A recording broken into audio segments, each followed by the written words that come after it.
Transparencia Mexicana y el Instituto Mexicano de la Competitividad presentaron una iniciativa para que todo candidato a puesto de elección popular presente 3 declaraciones. Declaración de conflicto de interés, declaración patrimonial y declaración fiscal. Hay quienes se han adelantado a esta medida y ya lo hacen, como el gobierno de la Ciudad de México. Le agradezco que esta noche nos acompañe el Contralor General de la Ciudad de México, el maestro Eduardo Robelo Pico. Maestro, ¿cómo está? Buenas noches. Es un placer, muy buenas noches a ti y a todo el auditorio. Muy agradecido por la visita y sobre todo por el interés mostrado. Sí, hay interés. ¿Por qué se adelantaron cuando todavía no es ley al 3 de 3? Sí, fíjate que esto obedece a una nueva realidad social, obedece al impulso ciudadano y al empoderamiento que están teniendo los generadores de la opinión, que es la ciudadanía. En ese sentido, efectivamente, los organismos que acabas de señalar, tanto Transparencia Mexicana como INCO y muchos más, académicos, expertos en el tema de la rendición de cuentas en un sentido amplio, sí, han impulsado estas iniciativas que se contienen en plataformas. Hay diversos estados que se han sumado a la iniciativa 3 de 3 y obviamente no es una situación vinculante, es una situación que empuja a la ciudadanía.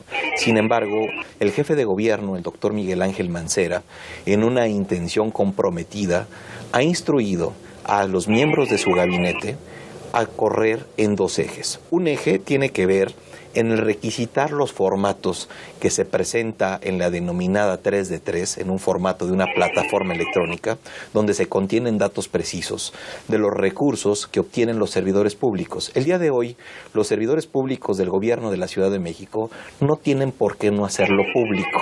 Existen versiones públicas, obviamente, y candados específicos también que obedecen a otros instrumentos jurídicos, como pudiera ser el secreto bancario o el secreto fiscal, que son leyes federales que también no permiten que se difundan estos datos. Pero para trabajar aquí en puestos altos tienen que presentar su declaración fiscal, patrimonial y de conflicto de interés. Sin duda alguna, y tenemos que sacar la versión pública, que así permita también el respeto a la ley y al derecho consagrado en la Constitución para cualquier ciudadano. Antes de ser servidor público eres ciudadano y obviamente también tienes tutela en derechos. ¿Y no viola la privacidad, el derecho a un patrimonio? Yo creo, ¿no expone a una persona a decir, mire, tengo todo esto?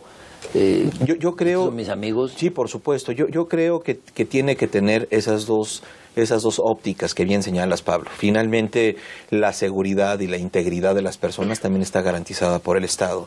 Sin embargo, el compromiso de los funcionarios o de los servidores públicos del gobierno de la ciudad es hacer las versiones públicas de los contenidos de estas versiones o de estas declaraciones. Comentarle al auditorio que hace 20 años la Contraloría y el gobierno de la ciudad recibe, en términos del artículo 83, fracción tercera de la Ley Federal de Responsabilidades de los Servidores Públicos, anualmente, en el mes de mayo, las declaraciones patrimoniales. En esa se adhiere la parte fiscal, pero aún no ha sido... Era privada. Es correcto. Y ahora es pública. Y ahora vamos a hacer la versión pública. ¿Cuándo va a hacer eso? Nosotros empezamos a cumplir esta instrucción del jefe de gobierno a partir del mes de mayo. Y a partir del mes de mayo nosotros estamos de manera paralela sacando las versiones públicas. En primera instancia, todos los miembros del gabinete del jefe de gobierno tendremos que dar cumplimiento a la iniciativa ciudadana que tiene que ver con el formato 3 de 3, pero vamos más allá. A partir de mayo nosotros tendremos que oficialmente registrar nuestras declaraciones patrimoniales, que ya lo hacemos, de conflicto de intereses, que ya lo hacemos. Somos la primera entidad en la República que ya tiene un formato establecido y que recibimos el año pasado 28.800 declaraciones de no conflicto de intereses de los servidores públicos, como las respectivas manifestaciones de no conflicto de todas las empresas que participan. ¿Van a estar en línea? ¿Van a poder conocidas por la ciudadanía? Sin duda alguna, tienen que ser versiones públicas. Y la versión fiscal, la de intereses, la de impuestos, tendrá que estar adherida a la declaración patrimonial. O sea, lo que se tiene debe tener una correspondiente con lo que se ha pagado de impuestos. Es correcto, es correcto. O sea, y esto, Contralor, no hay forma de darle la vuelta. ¿Es blindada como esto del alcoholímetro o se le puede dar la vuelta como el hoy no circula? Finalmente, hoy el escrutinio ciudadano es más poderoso. O sea, finalmente el servidor público que quiera o que pretenda omitir, mentir o darle la vuelta a sus declaraciones y el día de mañana sea visualizado por la ciudadanía, tendrá que responder ante esa omisión y obviamente a las sanciones respectivas. Nosotros estamos encargados el día de hoy de establecer un formato que contenga los campos mínimos e indispensables que son homogéneos y corren en paralelo de la iniciativa 3 de 3, o sea, para que tengan congruencia y sean uniformes y no nos quedemos cortos, incluso queremos ir un poco más allá de lo que podamos nosotros incluir como campus. Tenemos una plataforma electrónica donde estas declaraciones van a ser vía internet por parte de los servidores públicos, sí. Y tenemos un catálogo de sanciones, porque el día de hoy recordemos que hay una reforma constitucional que fue publicada el 27 de mayo del año pasado. Está ahorita corriendo la vacatio legis, hay un transitorio, sí, donde instruye al constituyente permanente integrar las leyes generales que tienen que ver con el combate a la corrupción, que es el Sistema Nacional Anticorrupción. sí.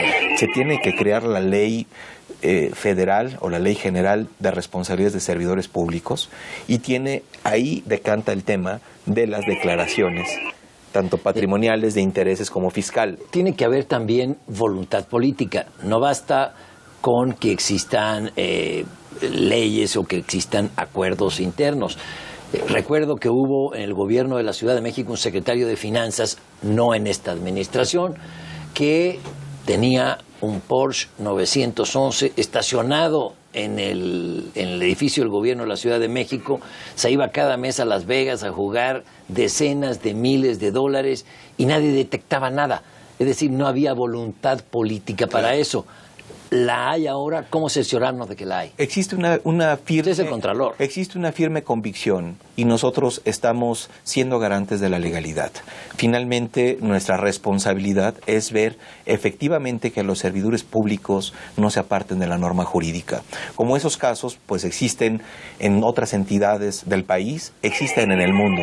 Sí. Porque el tema de la corrupción es un tema global. Sí, es un sí. concepto equívoco que encierra diferentes factores, tanto éticos, culturales, sociológicos, económicos, jurídicos.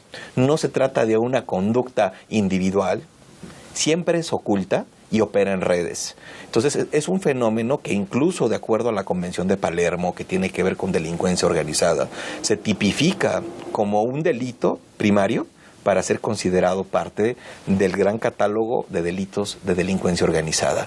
El tema de la corrupción es un flagelo universal que efectivamente ha empobrecido a potencias, a ciudades, a municipios, porque los recursos no son destinados para lo que fueron creados.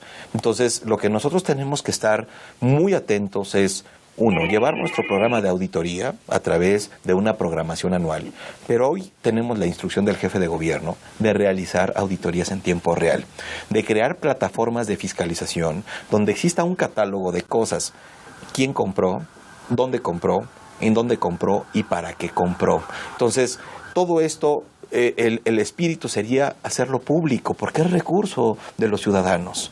Tenemos que transformar la conciencia. Todo esto implica también una corresponsabilidad. La ciudadanía juega un papel importantísimo, porque el fenómeno de la corrupción se ha introyectado como una parte cultural, ya es una forma de vida. Entonces, la parte ciudadana, nosotros estamos convencidos en que tenemos que detener esta cadena de la corrupción a través de la ciudadanía, a través de confiar en las instituciones y que las instituciones no sean opacas y que actúen en consecuencia. ¿Y quién va a verificar la veracidad de estas declaraciones? ¿Usted? Nosotros, a través de una área que tenemos de cibernética, sí, y del área de responsabilidades y otra área de legalidad. Tendremos que hacer los cruces de lo que estén manifestando y de donde tengamos nosotros una detección de una irregularidad en lo que están manifestando, iniciar los procedimientos correspondientes. Sí. ¿Qué estamos haciendo la Contraloría el día de hoy? El día de hoy nosotros estamos creando dentro de nuestras propias estructuras unidades específicas de inteligencia que puedan darle seguimiento al posible enriquecimiento ilícito o a las conductas que no cuadren. Aquí no importa cuánto tienes, si tienes más, si tienes menos, si tienes regular. Lo que tienes que hacer es acreditar el origen lícito de esos recursos. Y tu declaración, con tu declaración. Con tu declaración. Exacto. Y si no lo haces, habrá el reproche ciudadano. Antes de que se nos acabe el tiempo, Contralor, no puedo dejar de preguntarle el tema de la autorización de megaconjuntos habitacionales donde no hay vialidades. Eso, ¿cómo sabemos que no hay conflicto de interés? Todo indica que sí lo hay. Sin duda. ¿Por qué se siguen autorizando? Sin duda alguna, existe una tendencia en el crecimiento inmobiliario, en las desarrolladoras de construcción, que no nos oponemos bajo ninguna circunstancia a la inversión, a la vivienda digna para los ciudadanos, para la gente que habita en esta ciudad, pero estamos ahorita nosotros muy atentos y estaremos de manera muy puntual verificando que tanto como las delegaciones en particular, como el Instituto de Verificación de Administración, el INVEA, lleven a cabo los procedimientos correspondientes. Tendremos que checar que los permisos, las licencias, los estudios de factibilidad que emita la Secretaría de Desarrollo Urbano y Vivienda sean concordes con lo que estamos nosotros visualizando en tiempo real. Nosotros nos dimos a la tarea hoy de ir a las 16 delegaciones políticas y detectar las construcciones, porque a veces no existe congruencia en los programas parciales de desarrollo que te permiten los usos, el tipo de uso que puedes. Entonces no hay congruencia en un uso habitacional para 5 niveles, te encuentres 50. Entonces eso va en detrimento del núcleo poblacional, de la demanda de agua, de seguridad. Eso, ¿cómo castigarlo? Porque es un cáncer. No, por supuesto, lo estamos atendiendo y estamos a partir del día de hoy iniciando estas actividades de manera concurrente con la propia delegación y con el INVEA. Estamos yendo a las construcciones donde probablemente no cuentan con la documentación que exige la ley y en caso de no acreditarla, tenemos que suspender la obra. Qué bueno. Y eso es lo que estamos haciendo el día de hoy, entre otras muchas acciones más. Qué bueno. Entonces, el 3 de 3 comienza en el gobierno de la Ciudad de México en mayo. Empieza a partir de mayo, es una realidad a través de la exigencia ciudadana y de estos tiempos que nos exigen mayor rendición de cuentas. El servidor público de la Ciudad de México está comprometido con la ciudadanía y tendrá que hacer las versiones públicas para informar su patrimonio. Creo que es lo que menos merece la ciudadanía. Sí, todos van a tener que decir cuánto tienen, cómo lo hicieron a través de su declaración de impuestos. ¿Es correcto? Y que no hay conflicto de interés o que hay conflicto de interés. Alguien puede decir, yo sí tengo conflicto de interés, porque soy socio de esta constructora. Y me abstengo de participar. Y no participo y te lo informo. Esa sería la lógica. Muy bien, Contralor. Pues muchísimas gracias y mucha suerte en esto que van a iniciar, que son prácticamente los pioneros ustedes, ¿no? Sin duda alguna. Pues muchas gracias. Al contrario, gracias a ti y un abrazo afectuoso a todo el auditorio. Gracias, el Contralor de la Ciudad de México, del Gobierno de la Ciudad de México, Eduardo Robelo, quien nos ha expuesto cómo va a ser este lanzamiento del 3 de 3 aquí en la Ciudad de México. Muchas gracias, buenas noches, los espero la próxima semana.